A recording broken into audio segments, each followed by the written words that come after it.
In a quiet mountain village wrapped in the mist of early dawns and the songs of birds, lived a girl named Anaya. She was not like the others.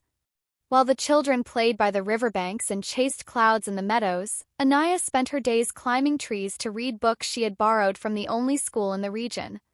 Her world was filled with dreams of becoming a scientist, of discovering new worlds within this one, of lighting paths not just for herself but for many. But dreams are not always welcomed in places where traditions bind like chains.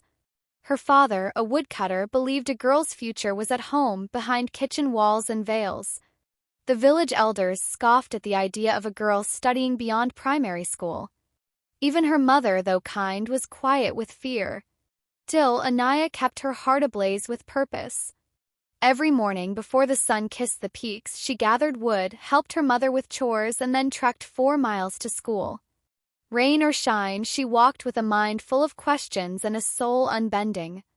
Her uniform, mended and faded, did not match the fire in her eyes. When she turned 16, a scholarship opportunity came to her school. It was her chance, a window to the world she only knew through pages. But it required her to travel to the city alone and live there. Her father refused. The village whispered. Rumors spread like wildfire, questioning her character, her worth, and her right to dream. Anaya did not argue, cry, or plead. Instead, she began waking even earlier, taking on more responsibility, proving with every action that she was strong, capable, and deserving. She started tutoring younger children in the village, helping others see the value of education, including girls who had never been inside a classroom. Slowly, the change began. Mothers saw in her a future they had never imagined for themselves. Fathers saw a leader. And her own father, though still afraid, began to soften. The strength of her character, the gentleness of her persistence, and the clarity of her vision opened hearts. Finally, she was allowed to go. Years passed. The village grew quiet without Anaya's footsteps. But then one day she returned, not with fanfare but with plans. She had become a scientist, just as she dreamed. And she came back not to boast, but to build.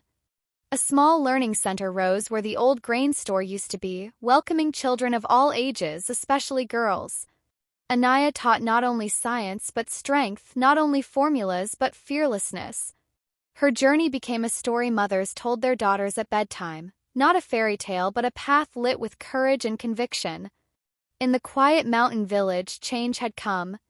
And it had come on the shoulders of one girl who never let the flame within her die.